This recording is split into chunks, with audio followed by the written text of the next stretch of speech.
بالله من شرور أنفسنا ومن سيئات أعمالنا من يهده الله فلا مضل له ومن يضلل فلا هادي له وأشهد أن لا إله إلا الله وحده لا شريك له وأشهد أن محمدا عبده ورسوله إن أصدق الكتاب كتاب الله وخير الهدي هدي محمد صلى الله عليه وسلم وشر الأمور محدثاتها ألا كل محدثة بدعة كل بدعة ضلالة وكل ضلالة في النار رب اشرح لي صدري ويسر لي أمري واحلل عقدة من لساني يفقهوا قولي رب زدني علما سبحانك لا علم لنا إلا ما علمتنا إنك أنت العليم الحكيم أما بعد أعوذ بالله السميع العليم من الشيطان الرجيم من همزه ونفخه ونفثه بسم الله الرحمن الرحيم معزز سامعین ہر قسم کی تعریف اور توصیف بزرگی اور برتری اللہ تبارک و تعالیٰ ہی کے لیے ہے جو تمام جہانوں کا تنہا خالق اور مالک حقیقی ہے بے شمار درود و سلام سید ولد آدم امام الانبیاء محمد مصطفیٰ صلی اللہ علیہ وآلہ وسلم پر جن کا کہ وجود تمام جہان والوں کے لیے رحمت بنا کر بھیجا گیا جیسے اعلان کیا گیا کوشش کروں گا کہ اللہ تبارک و تعالیٰ کی توفیق سے قوموں کے عروج و زوال کے بارے میں قرآن مجید میں ذکر آیا ہے اس کے حوالے سے کچھ گزارشات آپ کے سامنے رکھوں کہ the rise and fall of the nation in اسلام. عزیزو پہلے قوم کیا ہے نیشن کیا ہے اس کو سمجھنے کے لیے ایک چھوٹی سی بات سے میں شروع کرتا ہوں. دین اسلام نے افراد کی تربیت پر بہت زیادہ اہمیت دی ہے اور افراد انڈیویجول فرد اولاد آدم ہر انسان مرد اور عورت اسی کے اوپر ہمارے اکثر خطبات یا دروس وغیرہ ہوا کرتے ہیں کہ ہمارے اندر قرآن سنت کے روشنی میں ہمیں کرنا کیا چاہیے اور ہم کیا کر رہے ہیں کہاں ہم غلطی کر رہے ہیں کیسے ہماری اصلاح ہو. یعنی افراد کی تربیت پر الحمدللہ کافی گفتگو ہوتی ہے اور یہی افراد سے کیا ہوتا ہے افراد کے مجموعے سے فیملی وجود میں آتے ہیں خاندان بنتے ہیں خاندان کے مجموعے سے سوسائٹیز بنتی ہیں اور سوسائٹیز کے مجموعے سے نیشنز بنتے ہیں. اب اس کی مثال ایسے ہے کہ اگر ہم ایک مضبوط عمارت بنانا چاہتے ہیں تو عمارت بنانے کے لیے میٹیریل چاہیے. ایک دیوار بنانی ہے تو اس کے لیے اینٹ چاہیے ریتی چاہیے سیمنٹ چاہیے. اگر اینٹ اچھی کوالٹی کی ہے میٹیریل اچھی کوالٹی کا ہے اور صحیح طریقے سے اینٹ جوڑی جائے تو ایک مضبوط عمارت وجود میں آتی ہے. لیکن اگر سارا میٹیریل ہی ناقص ہے یہ ہو نہیں سکتا کہ ایک ناقص میٹیریل سے اچھی مضبوط عمارت بن سکے. اسی طرح اگر افراد کی تربیت نہیں ہوتی ہے اور ہم یہ توقع کریں گے کہ ان عدم تربیت یافتہ افراد سے ایک اچھا معاشرہ وجود میں آئے گا ایک اچھے نیشن بنے گا یہ ناممکن سی بات ہے. تو اس لیے انبیاء کرام نے بھی اس پر کافی توجہ دیا اور یہ بات ہمارے علماء کرام میں دہراتے رہتے ہیں. بدقسمتی سے مسلم امہ بحیثیت امہ ایک دیوار تو بن گئی لیکن افسوس کی بات یہ ہے کہ اس دیوار میں بڑی بڑی شگافیں ہیں. ایسی بڑی تڑک ہے اور شگافیں کیوں آئی ہیں یہ دوری کیوں آئی ہے یہ گیپ کیوں آئے ہیں یہ ڈفرینسز کیوں آئے ہیں اس لیے کہ ہم کچھ بیسکس کو بھول گئے ہیں کچھ بنیادی چیزوں کو فراموش کیے ہیں اور جب عمارت کمزور ہو جاتی ہے تو اس میں رہتے ہوئے بھی خوف ہونے لگتا ہے کہ بھئی دیوار تو لگی ہے پتہ نہیں کب سر پہ گرے گی اور میں مر جاؤں گا بجائے تحفظ کے میرے لیے وبال بنے گی. آج یہی مسلم امہ کی صورت حال ہے کہ نفرتیں اتنی زیادہ پھیل چکی ہیں اور ہمارے ساتھ کیا ہو رہا ہے سب لوگ جانتے ہیں. تو قوموں کی داستان پہلی چیز یہ سمجھنا ہے کہ افراد کو اپنا رول اور اپنا ذمہ داری اس کو سمجھنی ہے. اب جو عنوان ہے کہ قرآن مجید کے اندر کیا ہمیں رہنمائی ملتی ہے کہ قوموں کے لیے اللہ تبارک و تعالیٰ جو مواقع دیتے ہیں جو قومیں کوئی عروج پر جاتے ہیں کوئی زوال پر جاتے ہیں تو اس کا کیا قانون اس کے پیچھے کار فرما ہے. بات یہ ہے کہ ہم اپنی مختصر سی زندگی میں سب کچھ دیکھنا چاہتے ہیں ہمارا کیلنڈر الگ ہے اللہ کی ترتیب الگ ہے. اللہ تبارک و تعالیٰ اپنے حساب سے قوموں کا جو معاملہ ہے اس کو پہلے سمجھیے کہ ایک چیز جو افراد کی بات میں لکھی انڈیویجولس کی آخرت کا جو قانون جزا و سزا ہے وہ بھی افرادی پر مشتمل ہے. ایسے نہیں ہوگا کہ اللہ تعالیٰ ایک کمپلیٹ نیشن کو لا کر ان کا حساب جو ہے اکٹھا لے لیں کہ تم میں بحیثیت نیشن کیا کر کے نہیں. وہاں پر معاملہ انڈیویجول ایک پوائنٹ ہم اکثر مس کر جاتے ہیں کہ انفرادی طور پر ہم کیا کرتے رہے ہیں کیا رول ہم نے ادا کیا ہے وہ چیز پہ ہم سوال ہوگا. تو اس سے کیا معلوم ہوا کہ ہم میں سے ہر ایک اپنے ایکشنز کے لیے اپنے اعمال کے لیے آخرت میں تنہا منفردی طور پر جواب دے رہے ہیں. اب ہم جو اچھے اعمال کریں تو ہوتا کیا ہے اللہ تبارک و تعالیٰ دنیا میں بھی آخرت میں بھی جزا و سزا کا قانون بہرحال ہے. لیکن ہم جو دیکھتے ہیں کہ یہ اللہ کی حکمت ہے کہ یغفر لمن یشاء ویعذب لمن یشاء ان اللہ علی کل شیء قدیر، جس کو چاہے عذاب کرے جس کو چاہے معاف کرے، وہ ہر چیز پر قدرت رکھنے والے ہیں۔ تو اب ایک تو ہوتا ہے ایک الگ سے کبھی خطبہ کرتے ہیں قانون مجازات اور قانون مکافات عمل۔ یہ بات جو علماء کرام نے دلائل کی روشنی میں لکھی کہ بسا اوقات دیکھنے میں آتا ہے کہ جو کچھ ہم سرکشیاں کرتے ہیں اللہ تعالیٰ آخرت میں تو سزا ہے ہی، لیکن دنیا میں یہ بتا دیتا ہے اس کے نمونے۔ کبھی کبھار مثال کے طور پر ایک شخص ہے، ماں باپ کے ساتھ بدسلوکی کرتا ہے، ستاتا ہے، گالی گلوچ کرتا ہے، ان کے لیے بڑا دردسر بنا ہوا ہے، تو کبھی ایسا بھی دیکھنے میں آتا کہ جب اس کے بچے بڑے ہوتے ہیں اس کے ساتھ بھی یہی ہوتا، تو لوگ کہتے ہیں خاندان کے بڑے بڑے، ارے دیکھو وہ اپنے باپ کو بہت ستایا تھا جس کی عورت کو ستا رہی۔ تو یہ دنیا کے اندر نہیں، کبھی کچھ بھی نہیں ہوتا، انسان سرکشی بھی کرتا ہے، کہتا ہے کہ دنیا میں ہم دیکھ نہیں پاتے کہ کیا ہو رہا ہے، یہ اللہ کے بیچ میں ہے، لیکن ہمارا یہ یقین ہے کہ آخرت میں اس کی جواب دہی ہے۔ اگر اس نے دنیاوی زندگی میں توبہ نہ کی تو وہاں اس کی بڑی سخت گرفت ہونے والی ہے، اس کے اندر کوئی دو رائے نہیں ہے۔ اب رہا معاملہ قوموں کا، جیسا میں نے ابھی کہا کہ نیشنز کو اکٹھا طور پر مسئولیت دی ہے، تو اللہ تبارک و تعالیٰ کا قانون یہ ہے کہ ان قوموں کو دنیا ہی میں بتا دیتے ہیں ایز اے کلیکٹیو ایکشن، یعنی معنی یہ کہ جو نیشنز بحیثیت سے نیشن کے عروج پر جاتے ہیں اس کے کیا کاؤنٹرز ہیں، ان کا گراف اوپر جاتا ہے اور نیچے پستی میں کب جاتے ہیں، اس پر آج میں گفتگو کرنا چاہتا ہوں۔ نمبر ایک، اللہ تبارک و تعالیٰ ان قوموں کو سربلند کرتا ہے کہ اس کے پیچھے جو اس کے قوانین کو پاس رکھتے ہیں، اور ضروری نہیں کہ وہ مسلمان ہوں۔ اسی کئی ایک مثالیں تاریخ کے اندر موجود ہیں۔ اب دیکھیے یہی بات جو ابھی تک میں نے کہی کہ انڈیویجول افراد سے شروع کرنا اور سوسائٹی کی تشکیل، ہمارے نبی محمد مصطفیٰ صلی اللہ علیہ وسلم نے کیا کیا؟ مکے کے اندر لوگوں کو جمع کیا، جمع کر کے کہا کہ پہاڑ کے اوپر گئے، نکل کر ہلاتے ہوئے کچھ پہاڑ کے اوپر آئے، مروہ کی پہاڑی کے اوپر آئے، صفا کی پہاڑی پر آ کے کیا حالت کرنے لگے، لوگ جمع ہوئے، اس کا کہنے لگے میں ایک بات بتاتا ہوں، اگر تمہاری اپنا بات غور سے سنیں کہ کیا کہا، میں ایک بات بتاتا ہوں، اگر تم اس بات کو مان لو تو عرب پہ بھی تمہاری حکومت قائم اور غیر عرب پہ حجب پہ بھی تمہاری حکومت قائم۔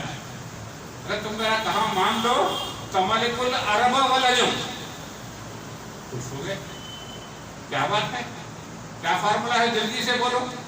کہنے لگے قولوا لا الہ الا اللہ تملک العرب والعجم، کہہ دو کہ کائنات میں اللہ کے علاوہ کوئی الہ نہیں، یہ بات کو تم اگر مان لیے تو تمہارا گورنمنٹ شروع، اللہ تم کو اقتدار سے نواز دے گا، اور عرب پہ بھی تمہاری حکومت قائم ہو جائے گی، اور نان عرب پہ بھی، عجم پہ بھی تمہاری۔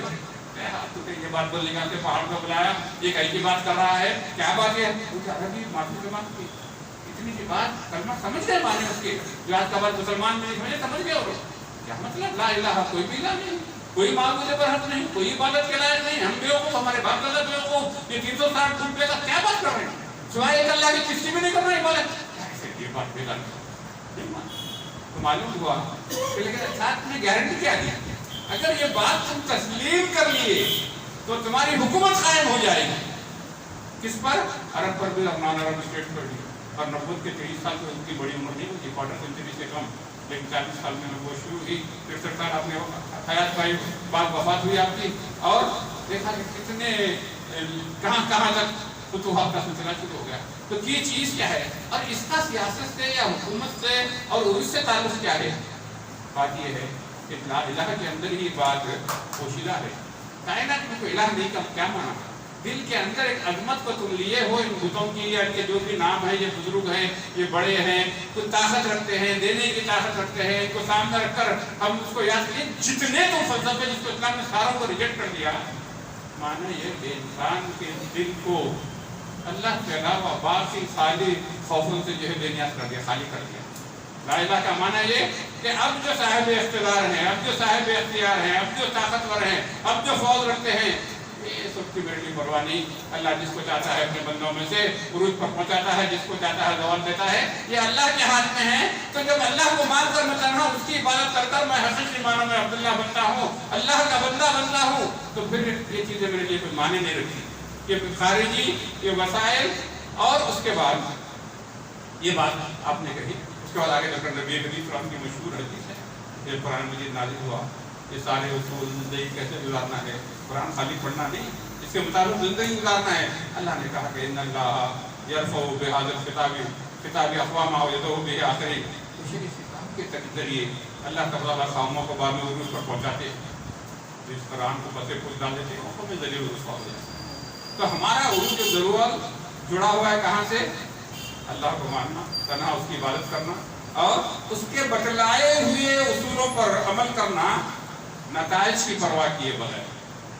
کہ یہ میرے خالق اور مالک کا یہ حکم ہے، میں اس کو مان رہا ہوں، میں اسی پر رہتا ہوں. اب ایکسٹرنل فورسز کیا کرتے ہیں اور کیا ہوتا ہے اس کی ہمیں پرواہ نہیں کرتا. جب قرآن مجید کی طرف ہم آ جاتے ہیں تو قرآن مجید میں اللہ تبارک و تعالیٰ وہ طاقتور نیشن کا ذکر کرتے ہیں جن کو اللہ نے بڑا مقام و مرتبہ دیا تھا. بڑے ٹیکنالوجیکلی بات اس دور میں ایڈوانس تھے. قوم عاد کا، قوم سمود کا، فرعون کا اللہ تعالیٰ ذکر کرتے ہیں. الم تری کیف فعل ربک بعاد ارم ذات العماد التي لم يخلق مثلها في البلاد وثمود الذين جابوا الصخر في الواد وفرعون ذي الاوتاد الذين طغوا في البلاد فاكثروا فيها الفساد فصب عليهم ربك سوط عذاب. ابھی قوموں کے بارے میں بڑا عروج تھا. وہ پہاڑوں کے اندر جو ہے اپنے محلے بنا رہے تھے. اس دور کی ٹیکنالوجی ان کی اتنی زیادہ تھی لیکن وہ سب نے کیا کیا تھا؟ وہ فرعون جس کا بڑا لشکر تھا، وہ مصر والے، وہ سب ثابت تھے. اپنے دور کے کیا تھے؟ ایڈوانس تھے، طاقتور تھے. اللہ کا ہم دیکھتے نہیں. قرآن بیان کر رہا ہے ہم نے کیا انجام کیا ان کا کہ وہ کر کیا رہے تھے. پوری قوموں کا نیشن کا ذکر کیا پشمول فرعون کی، اور کیا کر رہا تھا کہ ہم نے کیا کیا. ان کا کامن ان کی غلطی کیا تھی؟ فاکثروا فیہا الفساد. وہ زمین کے اوپر دے اور کرپشن آن دی لینڈ، زمین کے اوپر جو ہے وہ فساد کر رہے تھے اور تمہارا پروردگار ہاتھ لگا رہے تھے. مانا کیا ہوا؟ سنت اللہ کیا ہے؟ اللہ ہمیں ذرا انسان عجولہ ہم زندگی کی رزق چاہتے ہیں لیکن ایسا نہیں ہے. اللہ مہلت دیتا ہے.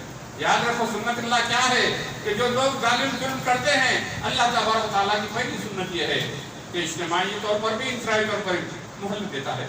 لعلہم یرشدون، اپنے آپ ہدایت پہ آ جائیں گے، رک جائیں گے. فرعون کو بھی تو بہت مہلت دی. فرعون کتنی ضرورت زمین پر سرکشی کیا، حکمران تھا. اللہ نے حجت قائم کر لیے. موسیٰ و ہارون کو ان کے بھائی کو بھیجا علیہ السلام کو، جاؤ ان کے پاس جا کے بات کرو. زمین کے اوپر سرکشی کر رکھا ہے. فرعون کے ادھر آئے گا، فرعون کے پاس بہت سرکشی ہے، بات کرو شاید کہ تمہاری بات نصیحت قبول کرے. لیکن جب نہیں مانا پھر نتیجہ کیا نکلتا ہے؟ اس سرکشی کا، اس کو ریجیکٹ کرنے کا جو اللہ نے جو گائیڈنس دی اس کو بھیجا، کتاب دیا گیا مسلم اور بولا جاؤ جا کے جو سرکش کے پاس جانا، نرم بات کرنا. اس سے ہمارے لیے بھی سکھلایا جا رہا ہے. سرکش سے سرکش انسان کے ساتھ تم سرکشی پہ مت آؤ، بات کر کے سمجھاؤ کہ یہ غلط ہے. جب فساد کیے تو پھر یاد رکھو اللہ تبارک و تعالیٰ کے دوسرا قانون حرکت میں پہلے تو مہلت دیتا ہے. اللہ اپنے آپ کو توبہ کر لیں گے، سرکشی سے باہر آ جائیں گے، نصیحت قبول کر لیں گے. لیکن اللہ کہتا ہے نہیں مانتے. جب سرکشی بڑھنے لگتی ہے اور انسان یہ سمجھنے لگتا ہے کہ میرے پاس طاقت ہے، اقتدار ہے، اختیار ہے، مجھے پوچھنے والا کوئی نہیں ہے، اللہ کی کوئی گرفت نہیں آ رہی، اللہ کہتا ہے اتنا بچتا ربی کا شدید، تیرے پروردگار کی گرفت بڑی سخت ہے. پھر دوسرا قانون آتا ہے اور پھر دوسرا قانون آتا ہے تو کیا ہوتا ہے؟ وہ جو سرکش و جابر ہوتا ہے کہ ایک ذمہ داری چاہے وہ مسلم ہو یا غیر مسلم ہو، اللہ جب اس کو اقتدار سے نوازتا ہے تو اس کا پہلا کام کیا ہے کہ وہ ویلفیئر اسٹیٹ بنائے، وہ لوگوں کا خیال رکھے، لوگوں کی فلاح و بہبود کے لیے کام کرے، لوگوں کے حقوق کو پامال نہ کرے. یہ بیسکس ہے ہیومن رائٹس اور ہیومن ڈگنیٹی کو برقرار رکھے. لیکن وہ اقتدار میں کہ مجھے کون پوچھنے والا ہے، میرے پاس آ گیا ہے، وہ سرکشی کرنے لگتا ہے اور جب گرفت نہیں آتی تو سرکشی میں اضافہ ہونے لگتا ہے. اس کے بعد اب کسی کے حقوق کا خیال نہیں کرتا، وہ اپنے دور کا فرعون بن جاتا ہے. اس لیے اللہ نے قرآن میں کئی جگہ بھی صلی اللہ علیہ وسلم کو ذکر کیا، فرعون کا ذکر کیا. دیکھو اس کا انجام کیا ہوا. قوم کو جو ہے وہ سپریس کر کے رکھا تھا، اپریس کر کے رکھا تھا، اور یہ ہر دور میں ایسا ہوتا رہا کہ ان کے اوپر ظلم و ستم کر رہا ہے، ان کو سلیو بنا کر رکھا ہوا ہے اور ان کو دوسرے نمبر کا شہری بنایا ہوا. تو اللہ ہم نے کیا کیا؟ موسیٰ علیہ السلام کو بھیجا. جیسے ہم اللہ رب العالمین کی طرف سے جو ہے ہم میسنجر بن کر آئے ہیں. فرمانا بنی اسرائیل کو کیا بات کر رہے ہیں؟ تم کو ہم پال کے بڑا کرے ہمارے دربار میں اور ہم ہمارے احسانات تم پر، تم آگر کیا بول رہے ہیں؟ ہمارے خلاف بغاوت کی. اور اللہ نے کیا کیا؟ دیکھو قرآن کا قانون کیا ہے. وہ قوم جو سپریس کی گئی، جو دبائی گئی، جس پر ظلم کیا گیا، جو ستائی گئی، اللہ نے اسی قوم کو ذریعہ بنایا اس کے زوال کا. کون ہے؟ جب موسیٰ علیہ السلام نے دعوت دی، یہ بات بھی سمجھتے چلو، جب لوگوں کو بلایا چلو ہم آواز اٹھاتے ہیں، تو کیا کہا؟ جو بڑے بزرگ تھے اس دور میں کیا کیا تھا اور آج بھی وہی کریں.